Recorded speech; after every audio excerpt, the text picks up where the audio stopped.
Iran के खिलाफ लगातार जिस तरीके से हमलों को अंजाम दिया गया, ट्रंप ने अब एक बड़ा ऐलान कर दिया है। ईरान के खिलाफ ट्रंप का यह बड़ा ऐलान ही इस वक्त की बड़ी खबर है। हमला करने की ना सोचे ईरान। डोनाल्ड ट्रंप ने कहा ईरान पर बहुत बड़ा हमला होगा और ऐसा हमला जो ईरान ने कभी सोचा भी नहीं होगा। डोनाल्ड ट्रंप हमले को लेकर एक और बड़ा ऐलान कि ईरान ने अगर हमला किया तो ईरान पर बहुत बड़ा हमला होगा, इसलिए अब हमला करने की ईरान ना सोचे।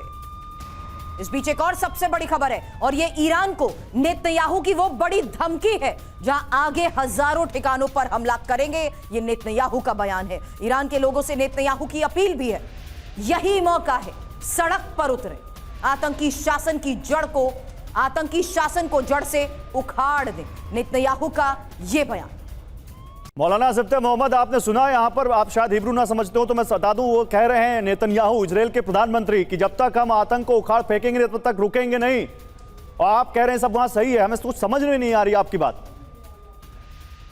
क्योंकि यहाँ पे जो हुआ यानी पब्लिक में क्रोध है और पब्लिक जो है अपना इंतकाम लेना चाह रही है।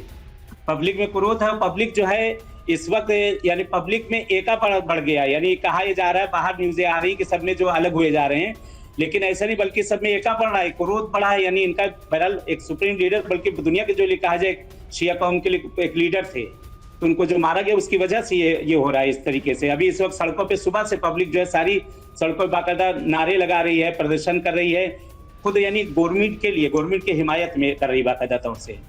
नहीं लेकिन यहाँ पर ये जैकी हैं इजराइल से, वो कह रहे हैं कि आप, अच्छा जैकी कुछ कह रहे हैं, जैकी क्या कह रहे हैं बताइए। वो ये बताना चाह रहे हैं कि 10 लोग में से 2 लोग दुखी है, बाकी 8 लोग बहुत खुश है कि खोमोनी मर गया। नहीं 8 लोग खुश नहीं है, बस 80 लोग खुश हैं, शायद 20 लोग खुश ना हो, क्योंकि मैं इस जगह पे देख रहा हूँ यानी शायद 90 लोग खुश हैं, 10 लोग खुश ना होंगे। मैं खुद यहाँ पे देख रहा हूँ इस जगह पे, तो ऐसे ही हो रहा है। बाकी नहीं मालूम मुझे क्या कैसे। आप गलत इन्फॉर्मेशन। जैकी अपना फ्लैप ऊपर करो, आपका चेहरा नहीं दिख रहा। जैकी अपना फ्लैप ऊपर करो आप, बोलो। क्योंकि मैं खुद यहाँ पर हूँ, यानी यहाँ सामने ये चीजें देख रहा हूँ। बहरहाल दूसरे शहरों को मुझे नहीं मालूम कि दूसरे शहरों में क्या हो रहा है, दूसरे शहरों को मुझे नहीं पता, क्योंकि ईरान बहुत बड़ा है। अब दूसरे शहरों में क्या हो रहा है वहां का नहीं पता मुझे। ठीक है, मनीष कुछ पूछ रहे हैं। मनीष, यहाँ का जो इस तरीके का है कि यहाँ इस तरीके की ये चीज यानी नहीं है, बल्कि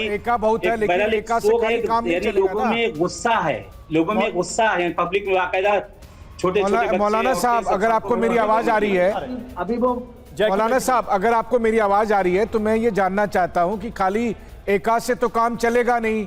अभी सुप्रीम लीडर के साथ साथ 40 के करीब लीडरशिप और मिलिट्री के लोग मारे गए। इससे पहले जून में जो है काफी संख्या में लीडरशिप के लोग मारे गए। तो ऐसे में ईरान फिर अपनी रक्षा कर कैसे पाएगा? अब आपके पास कितना विकल्प बचा है? देखिए, रक्षा अपनी करना है, रक्षा तो करना की जी जाए। बहरहाल उसमें कुछ सहारा अल्लाह का भी कुछ भी होगा, लेकिन एक जाता है तो दूसरा उसके यहाँ कोई ना कोई आता ही है।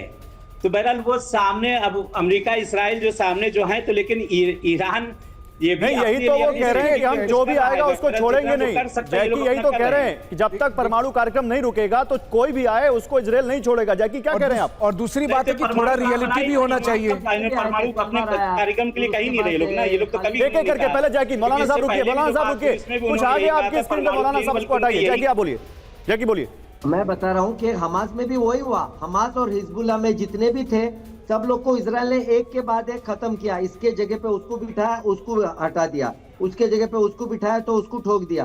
तो ईरान में भी यही होगा। ईरान में जब तक एक न्यूट्रल आदमी नहीं आएगा जो ये सोचेगा कि मुझे शांति प्रिय देश बनना है, मुझे कोई मिसाइल्स नहीं बनाना नहीं। लेकिन जैकी भाई अगर आपको आवाज आ रही हो मेरी, एक बात बताइए, क्या ईरान के बाद इजराइल रुक जाएगा?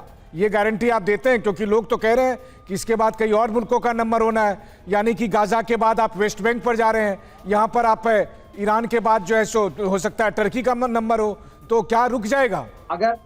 अगर टर्की धमकी देगा तो इजराइल टर्की को भी पूरा पड़ेगा। आप अगर कोई अच्छे देश से ताल्लुक रखते हैं और किसी और देश को आप धमकी देते हैं और ये सोचते हैं कि वो चुप बैठेगा, क्यों इंडिया ने आज तक ये किया नहीं है किसी के ऊपर? क्योंकि इंडिया के पास न्यूक्लियर पावर है, लेकिन इंडिया कभी किसी को उल्टे नहीं, उसका एक रीजन ये भी है जैकी भाई कि हम बिलीव करते हैं कि पड़ोसी मुल्क में सरकार कौन बनेगी, सरकार कैसे चलेगी, ये वहां के लोग तय करेंगे। ऐसा नहीं कि सीरिया में असद रहेगा या अलजुमानी रहेगा, ये इजराइल तय करे। जैकी 20 सेकंड, बस 20 सेकंड, इजराइल तय करे। समय नहीं अब, जैकी 20 सेकंड। ओके, मेरा बोलने का मतलब यही है, आप कोई नॉर्मल आदमी को लाइए वहां पे और जो शांति प्रिय हो और जो अपने देश भारत वाले तय करने चाहता हो। तो यहाँ भी जो पब्लिक के अंदर जो हो रहा है, जो पब्लिक कर रही है, तो पब्लिक का मसला भी पब्लिक खुद तय कर रही है। पब्लिक खुद सामने वाले खुद अपना पब्लिक खुद तय कर रही है। अच्छा, पब्लिक को नहीं चाहिए, वो कहा कुछ और जा रहा है, लेकिन सामने ये चीज वो नहीं है यार। ये पता नहीं, मुझे दूसरी जगह को नहीं मालूम, लेकिन अक्सर जगहों पे पूरा हो रहा है। यानी बाकायदा तौर से सब झूठ है। बहरहाल किसी के घर पे, आपके घर हो, मेरे घर हो, किसी घर अगर शोक होता है, कोई मरता है, कुछ होता है, तो ठीक है। मौलाना सिफ्ता मोहम्मद और जैकी, आप दोनों का शुक्रिया हमारे साथ जुड़ने के लिए। हम फिर आपसे जुड़ेंगे और आपसे जानेंगे कि सूरत हाल क्या है।